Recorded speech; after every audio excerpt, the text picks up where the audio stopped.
Good morning. It's time for us to begin this morning. We're having our Bible study at this point with Jeremy Dehut, and we're certainly thankful that he is able to be with us. Looking forward to his sermons this week and visiting with him. And so before we begin, we'll have a word of prayer. There's obviously a number of people for us to remember. Please continue to remember Bob Gallagher, who is recovering slowly, but we need to remember him and Jerry. And my father-in-law was in the hospital. He was able to go home, and so thank you for the prayers on his behalf. And there's so many others as well that are dealing with so many different things. So if you would, please bow with me. We'll go to God in prayer. Dear Father in heaven, we thank you for this beautiful day. We thank you for the opportunity that we have to open your word and to study it, to get closer to you. We thank you so much, dear Father, for the wonderful examples that we can read in your word about others that had relationships with you. We thank you so much that we'll be able to talk about Moses today, and we ask that you would be with us, dear Father, that we will apply it to our lives. We thank you, dear Father, for Jeremy being able to be with us. We ask that you will bless him and that you'll be with all of us, dear Father, that we will listen and apply it to our lives. We thank you, dear Father, for answered prayers, and we ask that you will continue to be with those that are sick, that are struggling, that you will comfort them, that you'll heal them. We love you so much, dear Father, and we thank you for the opportunity that we have to be your children. And it's through your Son's name we pray. Amen.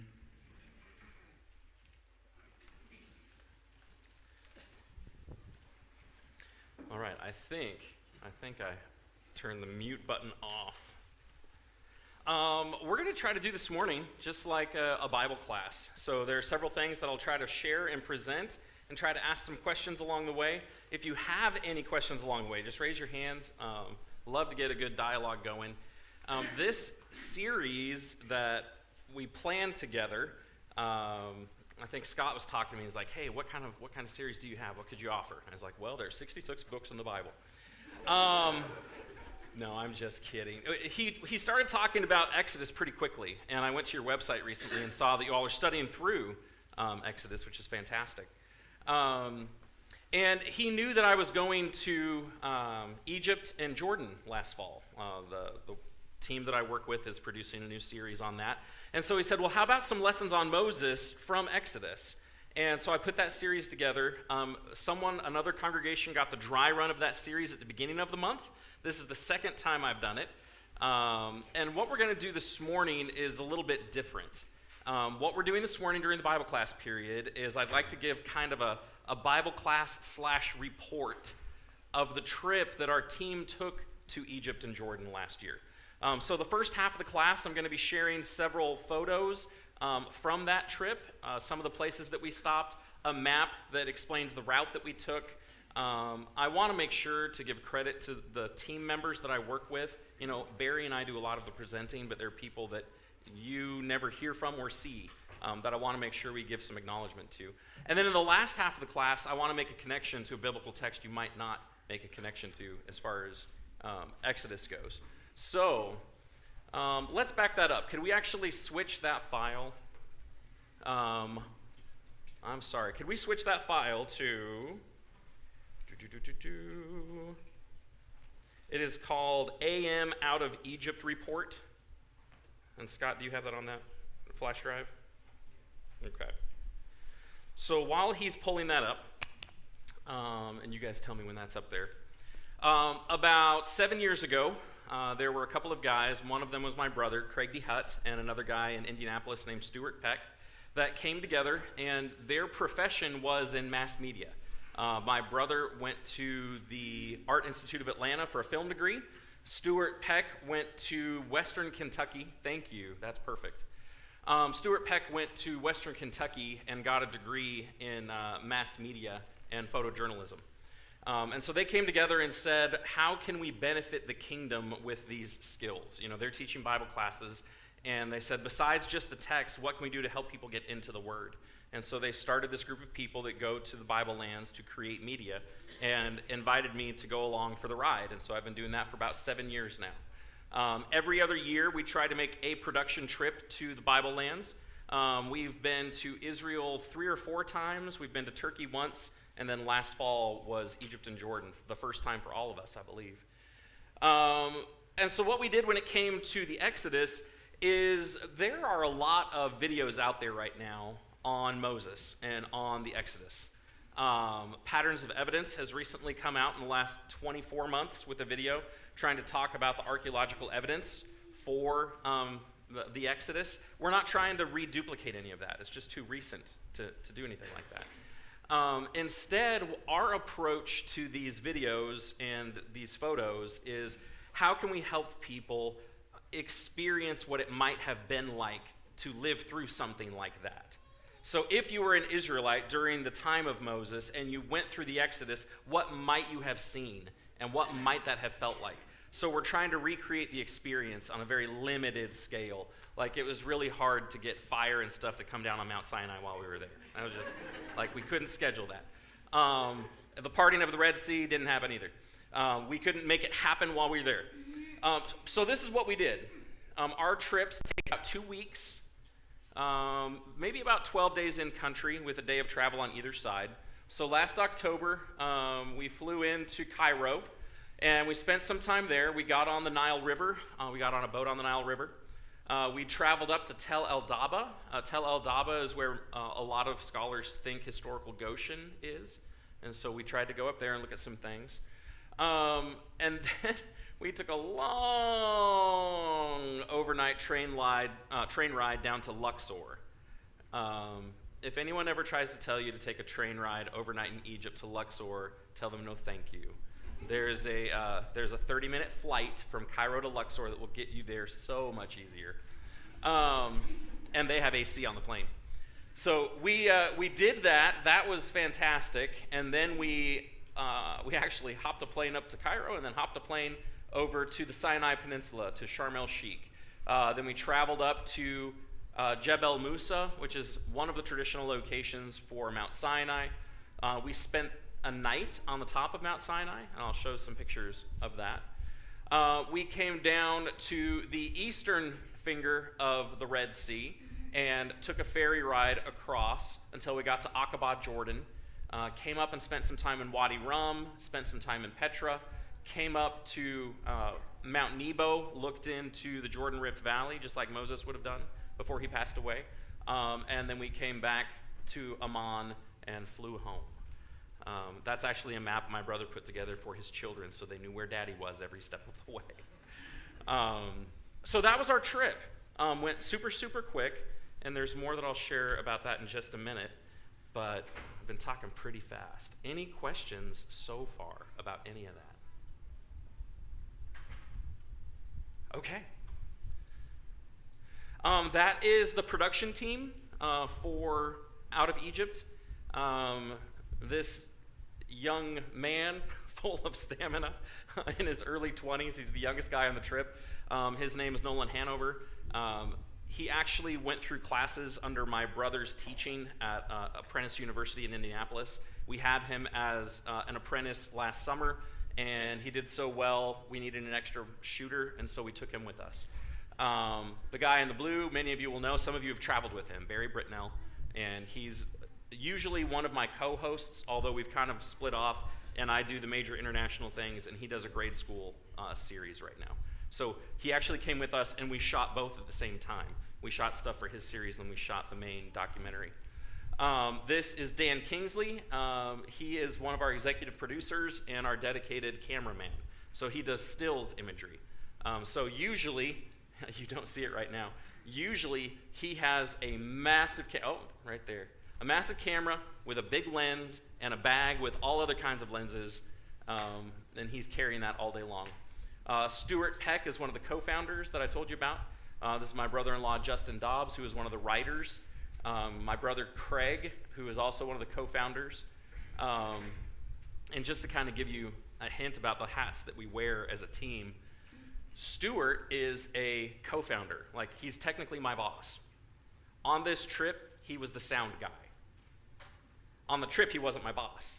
On the trip, we needed a sound guy, and so he was carrying around an outdated mixer board and he was making sure our microphones worked all the time, and it was a very humble job, but that's the job we needed, and so that's what he did. This is Ryan. Ryan was our director. It's his first time ever traveling with us, And then the guy on the end on my other side is Jet Kaiser. And Jet lives in Indianapolis. He's also in the film industry, and he's a fantastic shooter. He does a great job with cameras and heavy gear. So that's the team. Like, I travel around and do stuff like this. Hardly anyone meets all the rest of those people. So we want to make sure to give credit where credit's due. So really quickly, Wadi Rum. That is actually a sunrise in the desert of Wadi Rum in Jordan. And people ask, well, why'd you go to Wadi Rum? The Israelites went through Wadi Rum. Okay, so if you look at your Bible map and you see the Dead Sea and the Jordan River up to the Sea of Galilee, and that whole eastern side, that's where Wadi Rum is. Actually down south, below the Dead Sea, on the way up is where Wadi Rum is. Most people know Wadi Rum because you've watched Star Wars. Star Wars was shot in Wadi Rum. The newest Dune movie was shot in Wadi Rum. While we were there, the production team for Dune 2 was moving set pieces out into the middle of the desert while we were shooting. Because Wadi Rum, depending on the camera angle and time of day, it looks like Mars. Like, it looks like it's just super barren and tons of sand, and you can get lost easy and dehydrated. So most people have seen pictures or video of Wadi Rum, they just don't know it. So that's where that sunrise was. This is the Nile River. So the upper right, that is a sailboat. It's called a flecka. That gentleman gives tour rides on the Nile River all day long. And if you ask him, how long has your family been doing this, he'll say, my grandfather, my great-grandfather. And there's a lot of pride because he can trace his ancestry to native Egyptians from Upper Egypt going way, way back. And so people can look at him and say, you look like an ancient Egyptian, and he does. And there's a lot of pride in that. So this is his boat, and that's where that was. This gentleman down here, we write things out and script things. Like, where do we want to go? What pieces do we need to tell the story? And we plan out the trip. Like, we wouldn't go if we didn't plan out the trip. And we had gone to a brick-making factory, and we had finished there, and we were driving back to town because the brick-making factory was in the middle of nowhere. And we're going down this country road, and hardly any tourist goes down this road. They have no reason to go down this road.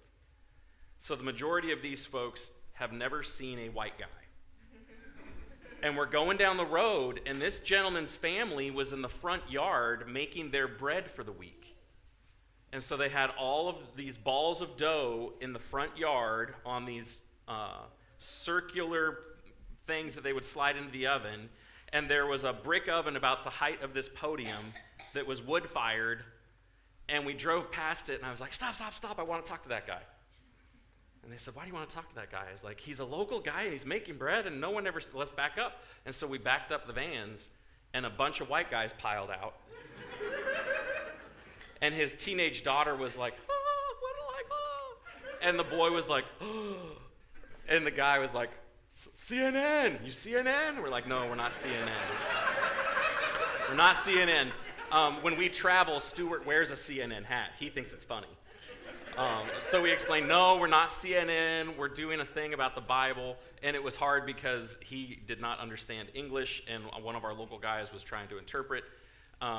And so they gave us some fresh bread, and we ate fresh bread with them on their front yard, and they brought out some other stuff and fed us on the fly. They didn't know we were showing up. And we slipped them a little something to tell them thank you. And the dad was like, oh, family photo, family photo. And so he gathered us all in, right? This is his wife. There's his son. I think mother-in-law standing back here. And the teen girl was like, cameras, I can't be on the camera. And so she's in the background in the picture, but she didn't want to be in the picture, right? And so stuff like that happens every other day, and it's wonderful. And then other family members just kind of on the periphery. That is hiking up to the top of Jebel Musa, or the traditional location of Mount Sinai. Now there are 2 or 3 possible locations for Mount Sinai. There's a lot of scholarship right now, and they're trying to say that it's in Saudi Arabia. Patterns of evidence, they believe that the Mount Sinai is in Saudi Arabia. I personally disagree with that. There's no way to prove for sure, right? And we, like, whether you go to Saudi Arabia or whether you go to this place, you're high up. You've got to go up a mountain. It's kind of in the same vicinity. And so we picked a more traditional route. And one of the things we are not going to do in our documentary, we are not going to say this is the route, the mountain, we're just not going to do that. We think it happened. We believe that it happened. And this is as good a place as any to help communicate what it would have been like, right? So we're going up several thousand feet in elevation over the course of just a couple of miles. This is Dan taking a selfie, and I think he stopped so his heart wouldn't explode. That's why he stopped. And I was like, oh, I'll stop with you too so my heart doesn't explode. It was a steep climb, right? And all the way along there are guys, do you need a donkey? Do you need a camel? We're like, no, we don't need donkeys or camels. Let's see. This is another part of the climb. When you get closer to the top, we have a Bedouin guide, and the guide explained we get to a certain place, and I can tell you how many steps it is, because there are steps that they've put into the mountain, and there are 700 steps. But they're not like steps going up the stairs of your house. They're like trail steps. So they're using rocks that are uneven to kind of make the edge of a step, and then a little bit of dirt, and then another, and that's a step. And they're not all uniform in height. Sometimes you're like 2 feet up, and then 6 inches, and then whatever. And they zigzag, they switch back. So like I'm down here, and these guys have meandered up here, and it's going to cut up and go around that way, right? There's another route up to Jebel Musa, and if I remember correctly, he said it was 3,500 steps or something like that. And he said the name of that trail is the Stairs of Repentance. You get it, right? You start, and then you repent, and you come back down. Or you've repented, and so you have to go up. This is an angle that I took. I think this was my photo. Usually I'm on camera, which means I'm camera ready, which means I hardly have anything in my hands. I usually don't have a backpack, but sometimes I have a backpack, but there's not a whole lot in the backpack. And then everybody else is carrying gear and cameras and all other kinds of stuff. Super sweaty, super nasty. And I'm not. And you see those stairs going down that way. That's my perspective, most days. So they told me to get ready to do the scene at the top during the sunset, and I was getting ready for that, and they were getting ready for that, and I was like, people need to see what these guys do. And so I whipped out my phone really quick, and so you've got my brother in his superhero pose, making sure he's balanced and keeping the camera balanced. Jet's getting a new perspective by sitting on his bottom. They're looking in. He's making sure things sound good, which is why he's got his hand to his ear. He's listening to everything I say, all my huffing and puffing and all that great stuff. He's directing, so he's looking at the scene. Are these guys in the way or are they not? And who is that? I think that's just a tourist in the background. CNN?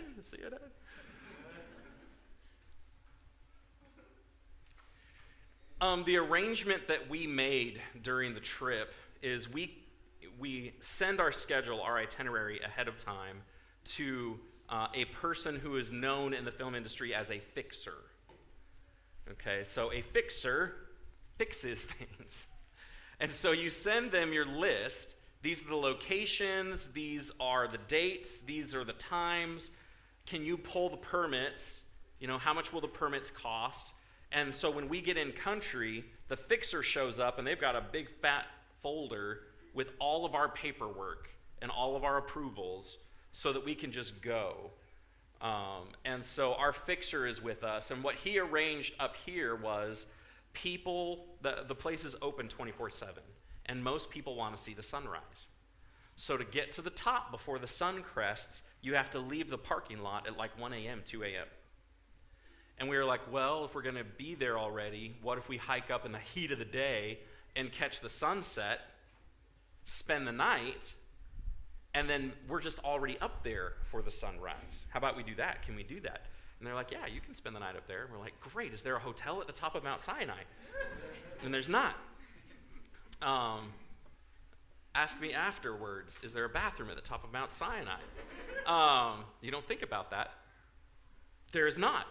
But what they arranged for us, they had a shack, and it got into the mid-40s, lower 40s as far as temperature goes. And we thought, it's mild enough and clear skies. We don't want to sleep in the shack. Could we sleep outside? And they said, sure. And so they brought some really thin, like 1-inch, 2-inch thick mats. And they gave us some wool blankets that were animal blankets. You know, they'd been on camels and they'd been on donkeys. No pillows, so we're using our backpacks for pillows. We should have used a stone. That would have been more biblical. And that's us all laid out after dinner, sleeping under the stars at the top of Mount Sinai, right? And something that I have taken to doing, we've traveled so many places, I like to bring home mementos from where we go, you know, keepsakes. And we were at the top of Mount Sinai, and there was a little shack down there that had some trinkets and some knickknacks and stuff that you can buy just about anywhere else in Jordan or Egypt. And I was like, I'm not going to buy any of that. And so all night long, I didn't sleep super well. I just didn't.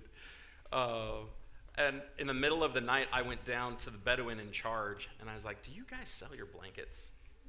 And he's like, no one has ever asked us that. And I said, well, I am. You know, could I get a blanket? And so in his head, he's calculating how much can I charge this guy for a blanket. And so he threw out a number, and it ended up being like $7 US. I was like, done. I will buy the blanket that I am sleeping under right now. But the problem is you have to schlep an animal blanket, nasty animal blanket, from the top down. And so all the guys were making fun of me because I strapped it on my backpack, smelled horrendous. Got it through security all the way home. When I got in my car, when I got home, and I'm talking to Anna, I haven't seen her for 2 weeks, and she was being so polite as she was driving, but her nose kept going like this.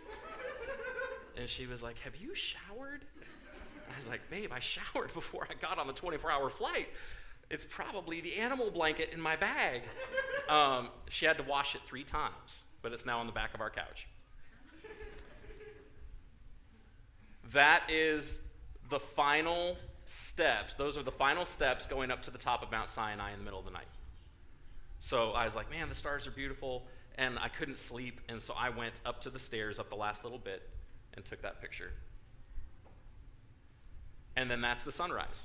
You know, the advertisement that you all used for the meeting this week was one of the photos that I took of the sunrise from the top of Mount Sinai. And we were already there, so Dan and I snuck up there to the top where there's this church at the top, and we got to the little half wall, and we're just leaning on it with our cameras, waiting for the sun. And by the time we turned around, there were 100 people behind us. I mean, they had all gotten up at 1 or 2 a.m. and hiked up to the top to catch the sunrise. That is a picture or a video, if it plays, from the ferry going to Jordan. So this is looking back into Egypt as the sun is setting, and we were like, we made it out of Egypt. Thank you.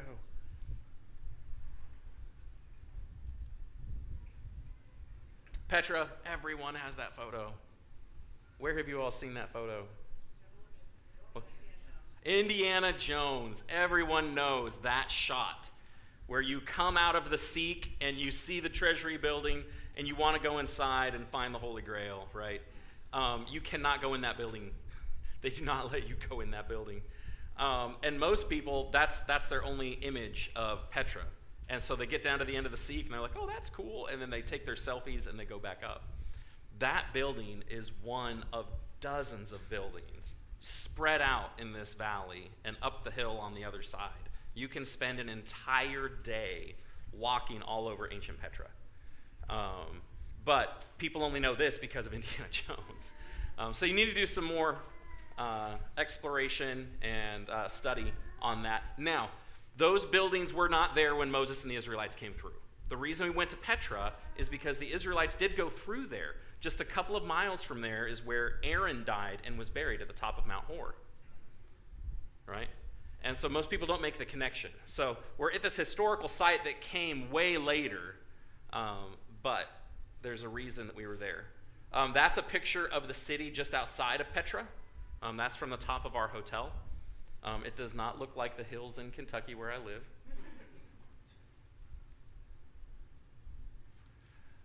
That is a panoramic view of Israel. So we are on Mount Nebo. We're on the top of Mount Nebo looking in. So we're looking west, and you see this shimmering reflection on the left. That is actually the sun reflecting off of the salt of the Dead Sea. I mean, if anyone has been there, it's just phenomenal. And then you start looking north, and if the haze was out of the way, we could see it with our naked eye, but it's hard to see in this photo. But if you look right down the middle, straight across, you can see Jericho. And Jericho is just a couple of miles from Jerusalem as you keep going up the hill. So if the haze is out of the way, you can actually see the top of the Mount of Olives and all of that. You can start to see other things as you look further north. And we're actually stepped down a little bit. The platform at the top of the Mount Nebo was busy. So that was a thing. We had a permit to be here shooting this. So the top of Mount Nebo is a tourist stop. There's a church at the top. And so there's a platform with rails. And so we got there, and we talked to the priest in charge of the church, and we had our permit. And he's like, okay, you guys can step over the rails and go down in this flat area where no one is, and you can shoot. And so we went down there. And as we were getting ready to shoot, this guy was looking, he was taking pictures from the rail, and he looks down. And he's like, what are you guys doing down there? We're like, we're working. Well, you can't be down there. Well, yeah, we can. And he said, well, who are you? And we're like, well, who are you? And he's like, I asked you first. And we're like, well, we asked you second. And he's like, you shouldn't be down there. And we're like, we already talked to the priest. Well, I'm a priest. Well, we talked to a different priest. Well, what's the priest's name? What's your name? And so one of our guys was like, let me go handle this. You get the stuff you need to get. And so there was this circular thing where this guy was just being foolish. And we get that sometimes. We're not trying to be sarcastic and snarky, but it's fun. All right. Any questions? Any questions about any of that? When I taught this down in Alabama at the beginning of the month, like we did this part for an hour and a half because just people had all kinds of questions. No? All right. Well, let me make a connection for you that I made while I was there. While we were finishing up at Mount Sinai, we came down and our drone operator was near the church at St. Catherine's, and he was getting drone aerial footage going up to Mount Sinai. So we were there for an hour, hour and a half, something like that. And he was working, and I was just looking around, and across the way, there was this bush all by itself, just off on the side of the mountain. And I was like, I wonder if that's what it looked like with the burning bush with Moses. Because Moses was with his flocks when the bush burned and God spoke to him through the bush, and then he told him, you will bring your people back here, right? You're going to worship me at the base of the mountain. And that's part of what Moses was pitching to Pharaoh. Let my people go so we can go worship God. And his intent was to bring them back to that spot. And so I was just like, man, I wonder if that's what it looked like. Like, there's no way to know for sure. But one of the things that stood out to me was Moses was taking care of animals that in certain seasons, it was super dry and arid, and it wasn't super pretty. It was a lot of work. And when I think of shepherds and I think of sheep, like I have some friends that keep sheep in Kentucky, in the hills, and they're green, maybe the bluegrass. It's pretty and it's rolling. And yeah, you can get some taller trees and you might have a drop off of a short cliff or something, but it doesn't look anything like what it looks like over there. And so to think about Moses, who for 40 years was training to take care of beasts after being a prince, like that was super humbling, and we'll talk about that during the course of the week. But he was taking care of these animals in a harsh environment. And it made me think of Luke chapter 15. It made me think of Jesus. So let's turn over to Luke chapter 15. And the whole chapter works together. There are several parables that get taught here.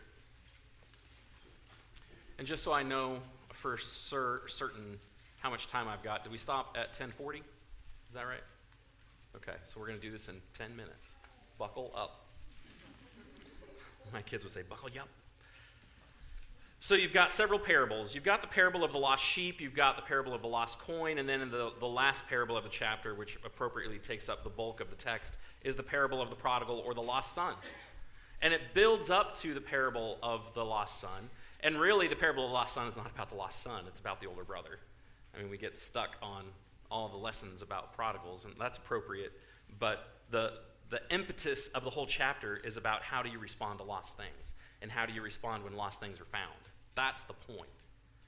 So you get this shepherd in verses 1 through about 7 who has all of these sheep, and one goes missing.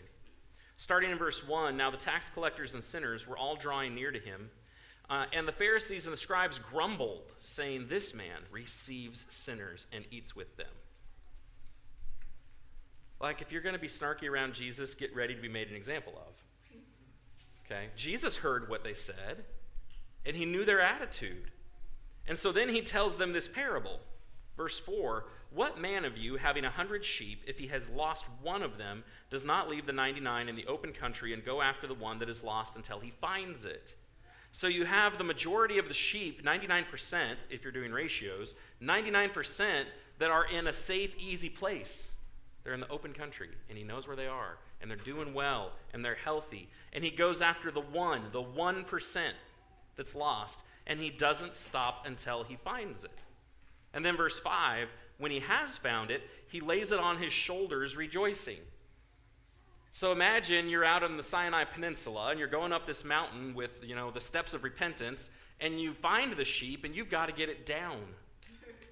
And so you throw it on your shoulders like a rucksack, and you have to balance without the help of your hands to get down a mountain. In verse 6, when he comes home, he calls together his friends and his neighbors, saying to them, "Rejoice with me, for I found my sheep that was lost." Like, he doesn't go down the mountain, "You dumb sheep, I cannot believe, you just wouldn't listen to me. Why can't you be more like your brothers and your sisters? You're just such an awful sheep." He doesn't do that. His attitude all the way down is joy, and when he gets to the bottom, he wants everyone else to be joyful with him as well. And so verse 7, "Just so I tell you, there will be more joy in heaven over one sinner who repents than over 99 righteous persons who need no repentance." And so heaven celebrates the fact that this lost person is found. Something really neat happened on Friday. I wasn't planning on sharing this, but I think it's appropriate. I've been preaching full time since I was 20. And when I started preaching, I was in Northwest Indiana. I was single. There was a church there of about 50, 60 people. There were no elders. So it was just like, trial by fire. And I'm still around, so I don't know what that means. But about 2 or 3 months in, a husband came to me, a young husband. He and his wife had been married for a couple of years, and they had a toddler, a little girl. And he came over to my house, because my study was at my house, and he was just like, "Jeremy, I need to talk to you right now. I need you to do some marital counseling for my wife and I, because if you don't, within 30 days, I'm confident we're going to get divorced." And I just went, "Oh." And I started calling older men that I knew and older preachers that I knew, picking their brains and asking for their advice. And I joked around with this couple about this just a couple of months ago, right? Despite my best efforts, that couple stayed married. Right? I did the best that I knew to do, and I know that I made some mistakes along the way helping those people. The only reason that they stayed married is because of God and their response to God. That's it. But that couple stayed married and had 6 or 7 kids. Friday night, I got a video from the wife because their adult son became a Christian Friday night, and his dad baptized him. Right? And they were sharing that because of their joy. And they wanted to share their joy, and they wanted their joy to spread, and so they're contacting all these people. They didn't put it on Facebook, but they contacted people that loved them and cared for them. And that's what this is. When you realize something that was lost is found, you celebrate, and heaven is celebrating. And then we get the same thing in verses 8 through 10 with the parable of the lost coin. There's a woman, and the ratios are different. There are only 10 coins. She loses 1, 10%. But she turns the house upside down, seeking diligently until she finds it. And when she finds it, well, we speed up.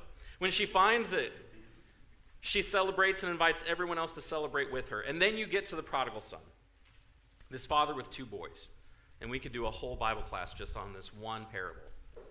But you've got a son that is so disrespectful, he cannot wait for his father to die to get his inheritance. And so he demands that his father liquidate his assets to give him his money now.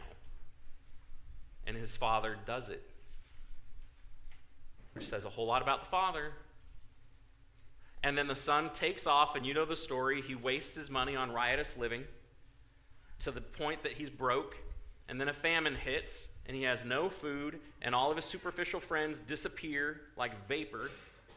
And he has to end up working for a guy who is a pig farmer, and he gets so hungry he's willing to eat the food that the pigs are eating.